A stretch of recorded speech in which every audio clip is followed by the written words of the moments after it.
Om Swastiastu, Ibu dosen dan teman-teman SH. Kami dari kelompok 4 akan mempresentasikan materi bab 10 tentang pengelolaan keuangan. Sebelum beranjak ke materi, izinkan kami memperkenalkan diri terlebih dahulu.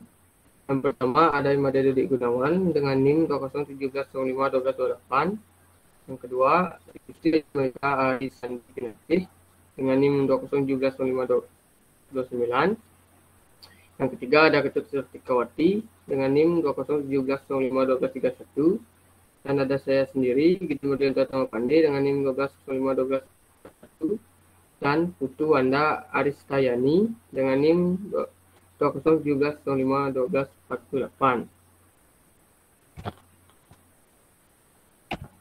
Untuk materi pertama dibawakan oleh Baik, terima kasih atas waktunya. Di sini saya akan menjelaskan mengenai uang.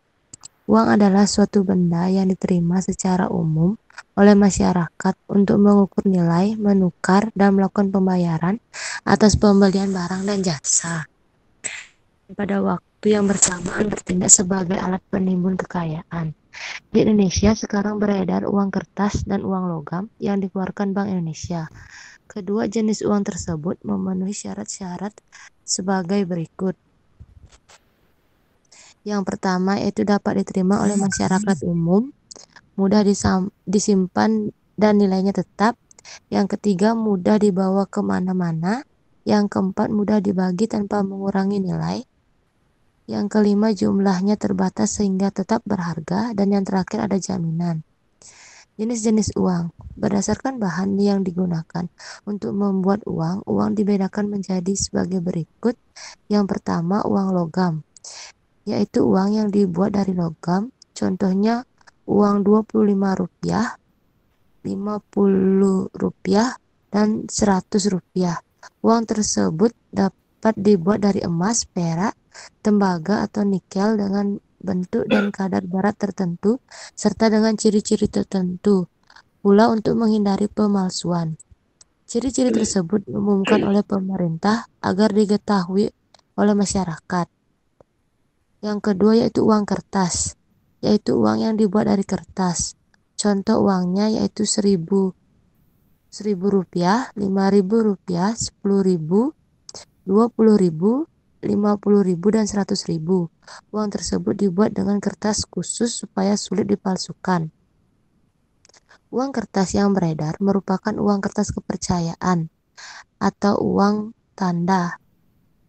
Disebut uang kepercayaan karena nilai bahan untuk membuat uang jauh lebih rendah daripada nilai yang tertera dalam uang. Lembaga yang mengeluarkan uang dibedakan menjadi dua. Yang pertama yaitu uang kartal, yaitu uang yang dikeluarkan oleh negara berdasarkan undang-undang dan berlaku sebagai alat pembayaran yang sah. Uang kartal di negara kita terdiri atas uang logam dan uang kertas. Dan yang kedua yaitu uang giral, yaitu dana yang disimpan pada rekening koran di bank-bank umum yang sewaktu-waktu dapat dipergunakan untuk melakukan pembayaran dengan perantara cek, biliet, giro, atau perintah membayar. Uang giral dikeluarkan oleh bank umum dan merupakan uang yang tidak berwujud karena hanya berupa saldo tagihan di bank. Berdasarkan nilainya, uang dibedakan menjadi dua. Yang pertama yaitu uang bernilai penuh, yaitu uang yang nilainya bahannya sama dengan nilai nominalnya. Pada umumnya, uang yang bernilai penuh terbuat dari logam.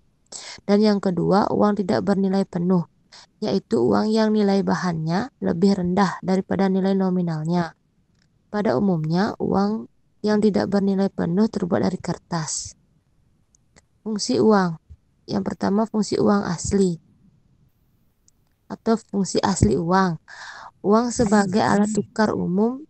Uang berfungsi sebagai alat tukar umum apabila uang dipergunakan untuk membeli atau mendapatkan barang dan atau jasa.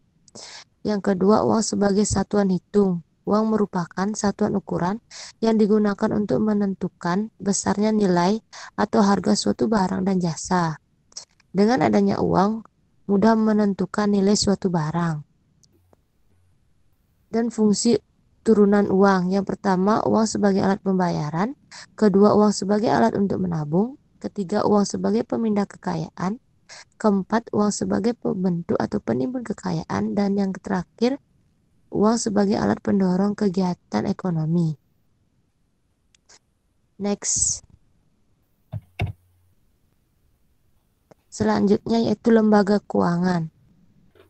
Bank. Pengertiannya, menurut Undang-Undang Nomor 10 Tahun 1998 tentang Perbankan, yang dimaksud dengan bank adalah badan usaha yang menghimpun dana dari masyarakat dalam simpanan dan menyalurkannya dalam bentuk kredit dan atau bentuk-bentuk lainnya dalam rangka meningkatkan taraf hidup masyarakat banyak.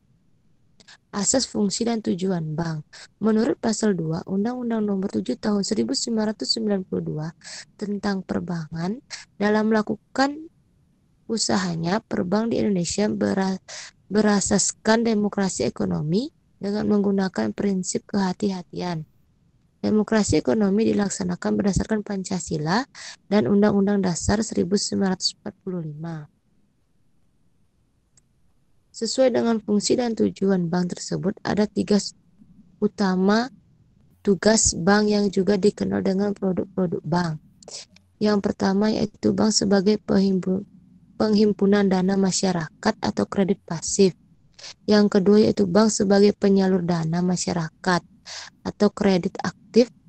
Dan yang ketiga, bank sebagai perantara dalam lalu lintas pembayaran. Jenis-jenis bank.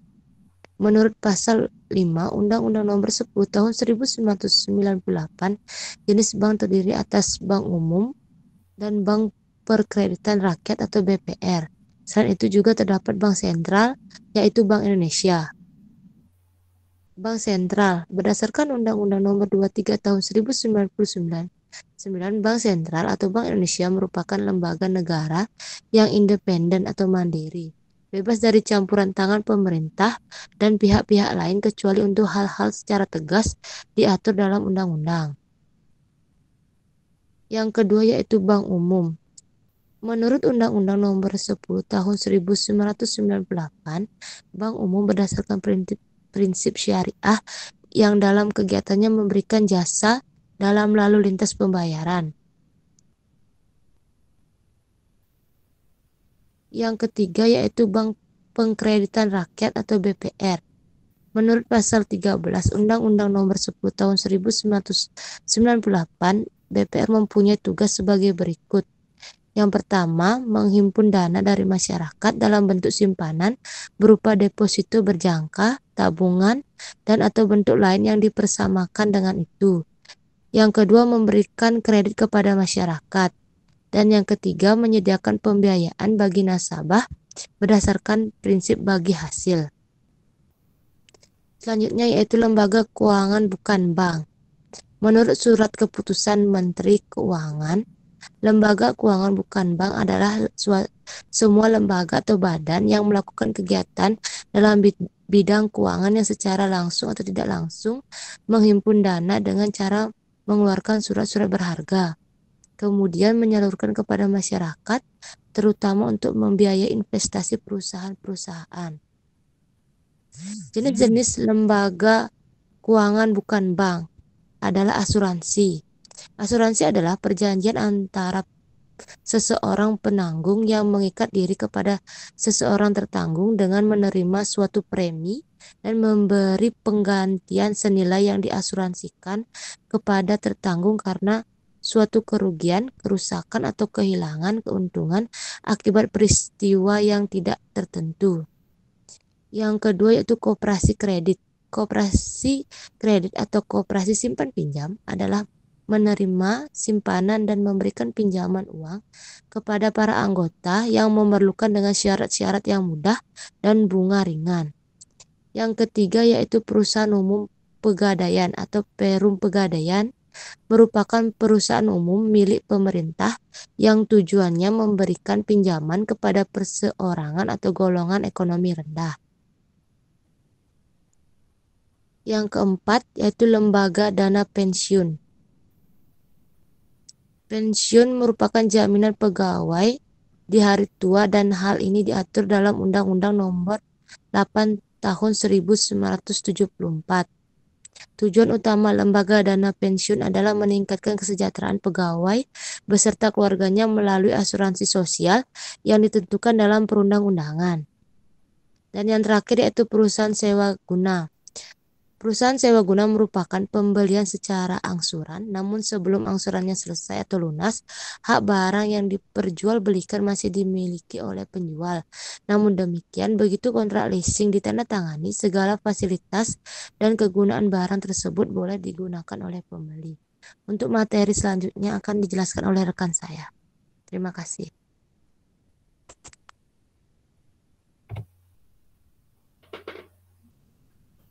Baik, perkenalkan nama saya Putu Satikawati. Di sini saya akan menjelaskan tentang tentang akuntansi dan pentingnya akuntansi. Yang pertama, pengertian akuntansi. Akuntansi adalah seni untuk mencatat, meringkas, menganalisis, dan melaporkan data yang berkaitan dengan transaksi keuangan dalam bisnis atau perusahaan. Untuk praktis dalam bidang ini disebut dengan akuntan. Akuntansi sendiri juga telah disebut bahasa bisnis untuk mengukur hasil kegiatan ekonomi dalam organisasi dan menyampaikan informasi ini kepada berbagai pihak termasuk investor, kreditor, manajemen, dan regulator. Pentingnya akuntansi. Ketika mendengar akuntansi, beberapa orang langsung membayangkan pekerjaan yang berkaitan dengan perusahaan besar atau perpajakan. Akuntansi memang dibutuhkan dalam bidang-bidang tersebut, tetapi fungsinya ternyata dapat bermanfaat juga dalam kehidupan sehari-hari. Fungsinya yaitu yang pertama, mencatat kondisi dan status keuangan. Seperti yang diketahui banyak orang, akuntansi membantu untuk pencatatan keuangan yang menjadi refleksi perusahaan maupun pembisnis. Kita juga dapat memahami bahwa akuntansi pun akan lebih mudah menemukan catatan mana saja yang masuk ke dalam kategori aset, liabilitas, hingga ekuitas. Ketelitian yang terasah dengan baik pun tak menyulitkan. Yang kedua, memastikan tingkat risiko yang akan muncul.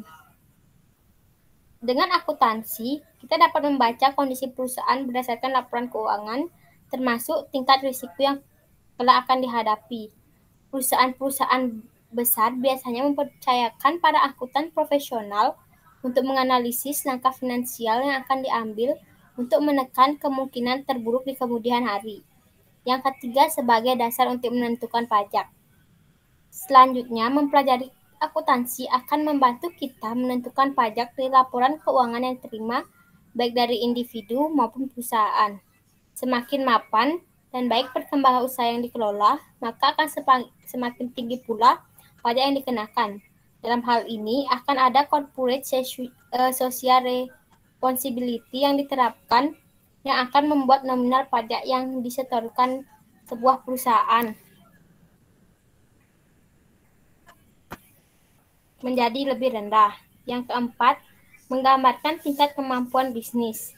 Selain menganalisis risiko, akuntansi adalah pengetahuan yang dibutuhkan pembisnis maupun perusahaan untuk mengetahui tingkat kesehatan bisnis melalui laporan keuangan.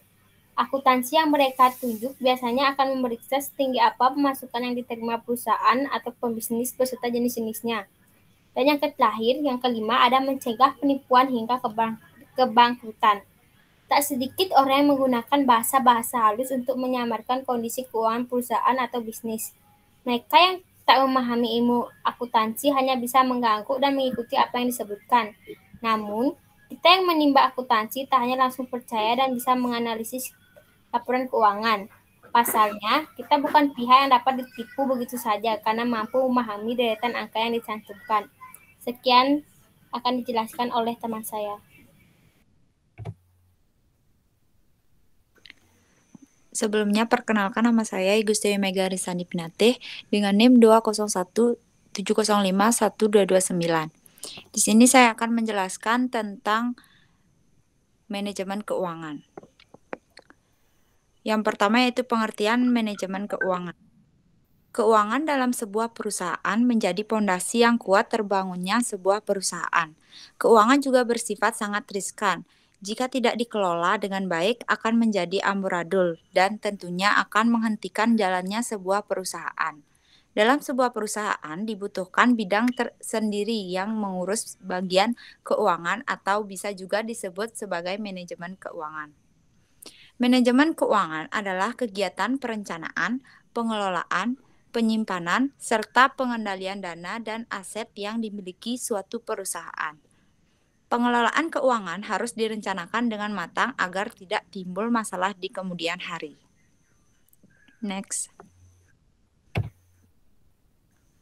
Tujuan adanya manajemen keuangan. Manajemen keuangan ini harus memiliki tujuan yang jelas. Ada beberapa tujuan manajemen keuangan. Yang pertama yaitu menjaga arus kas. Dalam sebuah perusahaan, keluar masuknya uang kas harus dipantau terus agar tidak terjadi pengeluaran yang membengkak. Akibatnya bisa menyebabkan kerugian perusahaan. Uang kas biasanya dikeluarkan untuk membeli bahan baku, menggaji karyawan, dan pengeluaran yang lain. Yang kedua yaitu memaksimalkan keuangan perusahaan. Tugas manajemen keuangan bukan hanya mengawasi keuangan, tetapi juga melihat aktivitas anggaran dana yang tidak menguntungkan bagi perusahaan yang dapat dihilangkan dan diganti dengan aktivitas yang lebih menguntungkan perusahaan. Yang ketiga yaitu mempersiapkan struktur modal.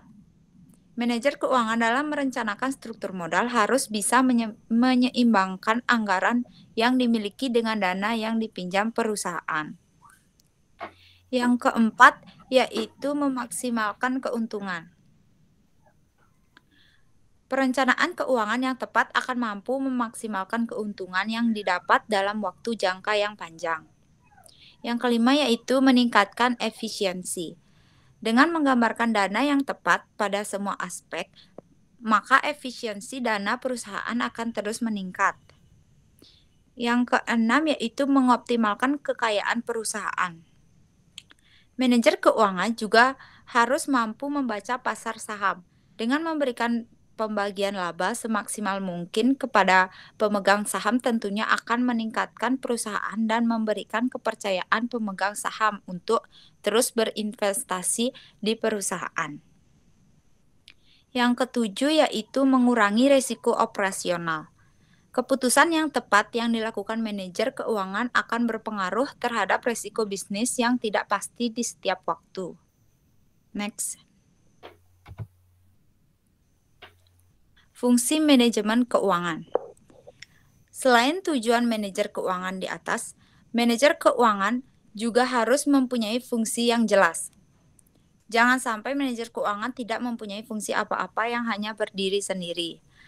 Berikut ini ada beberapa fungsi manajemen keuangan. Yang pertama yaitu planning. Merencanakan keuangan dalam sebuah perusahaan sangatlah penting. Perencanaan keuangan meliputi mengatur uang kas, menghitung rugi laba, dan merencanakan arus kas. Yang kedua yaitu budgeting. Budgeting merupakan kegiatan mengalokasikan dana untuk semua keperluan perusahaan. Alokasi ini harus dilakukan seminimal mungkin dan memaksimalkan anggaran yang ada. Yang ketiga yaitu controlling. Controlling adalah melakukan pengontrolan atau evaluasi terhadap keuangan yang sedang berjalan. Evaluasi dilakukan untuk memperbaiki sistem keuangan perusahaan agar perusahaan dapat bertahan. Yang keempat yaitu auditing. Auditing adalah proses pemeriksaan keuangan. Yang kelima yaitu reporting. Reporting adalah melaporkan keuangan. Next. Prinsip manajemen keuangan. Terdapat juga beberapa prinsip manajemen keuangan yang harus diterapkan di setiap perusahaan. Yang pertama yaitu akuntabilitas.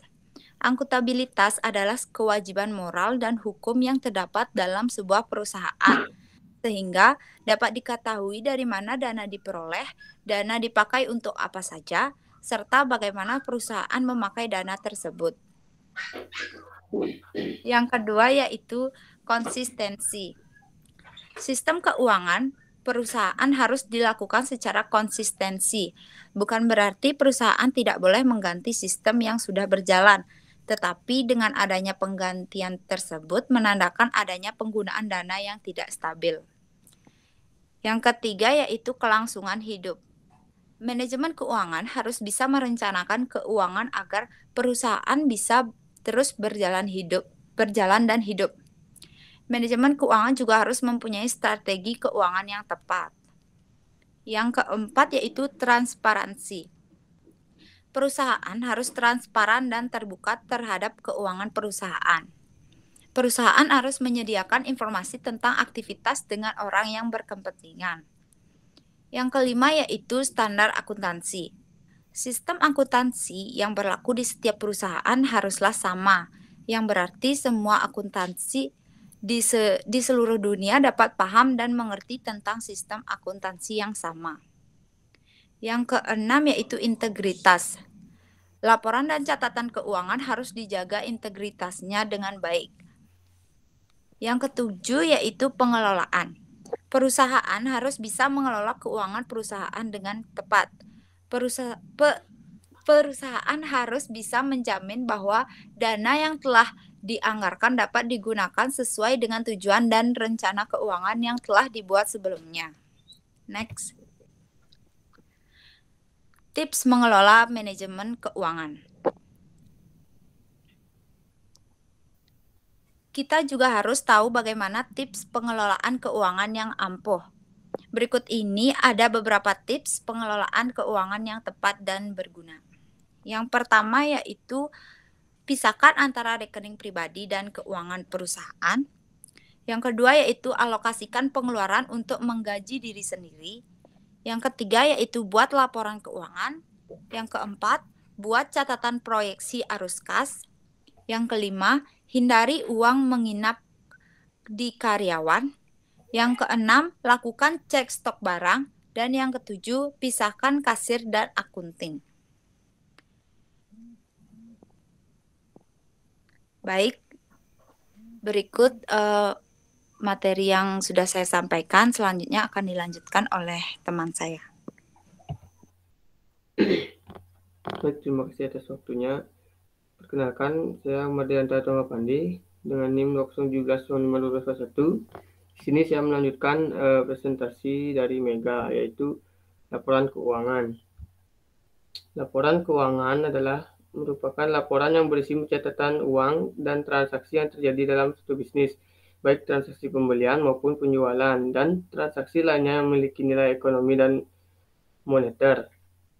Biasanya laporan ini dibuat dalam periode tertentu, dan penentuannya ditentukan oleh kebijakan perusahaan apakah dibuat setiap bulan atau setiap tahun sekali, dan terkadang juga perusahaan menggunakan keduanya.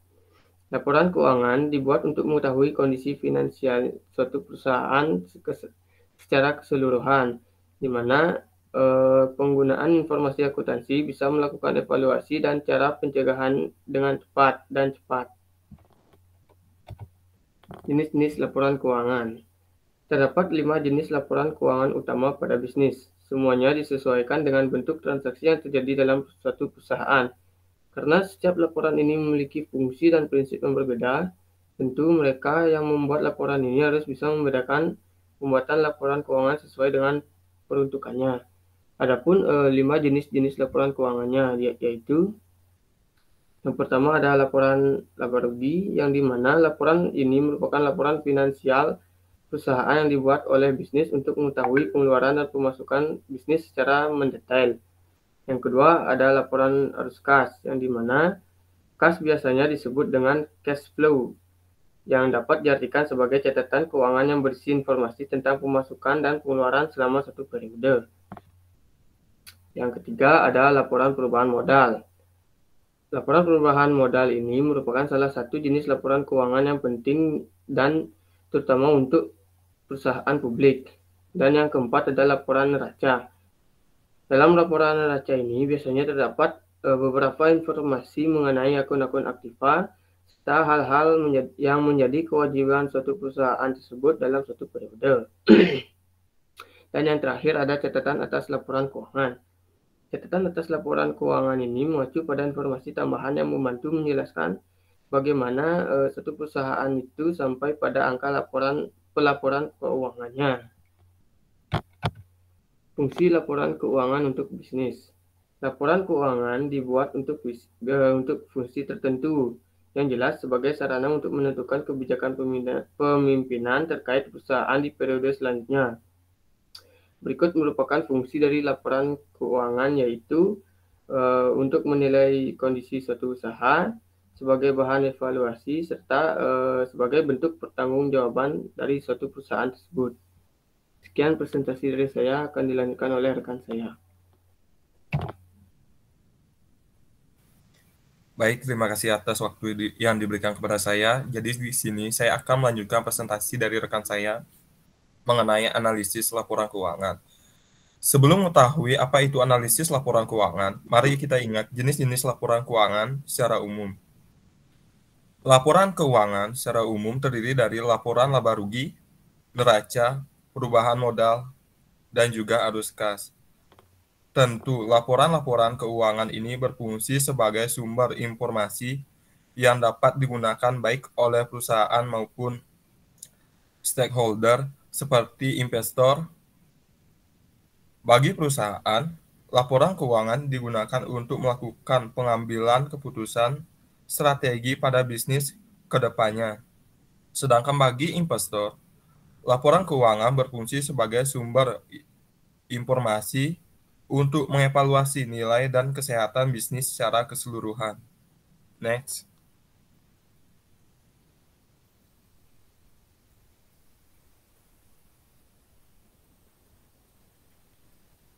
Next. Baik, selanjutnya ialah tujuan analisis laporan keuangan. Di mana yang pertama itu ialah mengetahui kemampuan perusahaan dalam melunasi hutang-hutangnya, baik jangka pendek maupun jangka panjang. Yang kedua, menilai kinerja bisnis pada tahun berjalan. Yang ketiga, membandingkan nilai perusahaan sendiri dengan pesaing. Yang keempat, mengetahui kemampuan perusahaan dalam memanfaatkan aset ke arah yang lebih menguntungkan. Yang kelima, memproyeksikan bisnis yang terjadi di masa depan. Yang keenam, mengetahui perubahan posisi keuangan pada periode tertentu. Ketujuh, mengidentifikasi pos-pos keuangan yang bermasalah. Next. Baik, selanjutnya ialah metode analisis laporan keuangan, di mana di sini terdapat dua metode, yaitu yang pertama analisis horizontal. Metode analisis keuangan horizontal ialah metode analisis dengan membandingkan pos-pos laporan keuangan yang sama pada periode yang berbeda. Biasanya, perbandingan laporan keuangan yang dianalisis menggunakan 2 atau 3 periode, di mana periode yang lebih awal digunakan sebagai dasar perbandingan. Analisis ini digunakan dengan melihat persentase penurunan dan kenaikan pos-pos laporan keuangan dari periode yang dibandingkan. Oleh karena itu, metode ini sering disebut juga dengan metode dinamis. Selain membandingkan laporan keuangan 2 periode atau lebih, yang disebut juga dengan analisis komparatif, ada beberapa metode lain yang umum digunakan dalam melakukan analisis horizontal, yaitu yang pertama, analisis tren atau indeks. Yang kedua, terdapat analisis sumber dan modal kerja. Yang ketiga, dan selanjutnya, yaitu analisis vertikal. Analisis vertikal digunakan dengan membandingkan pos-pos yang berbeda pada suatu laporan keuangan yang sama di satu periode yang sama. Oleh karena itu, analisis vertikal sering disebut juga dengan metode analisis statis. Adapun yang termasuk ke dalam analisis laporan keuangan vertikal ialah Yang pertama, analisis common size. Yang kedua, analisis break even. Yang ketiga, analisis keuangan. Baik, sekian presentasi dari saya. Saya kembalikan kepada moderator. Baik, sekian presentasi dari kelompok kami. Apabila ada kesalahan kata, mohon dimaafkan. Dan saya tutup untuk Promo Santi. Om Santi Santi Santi Om.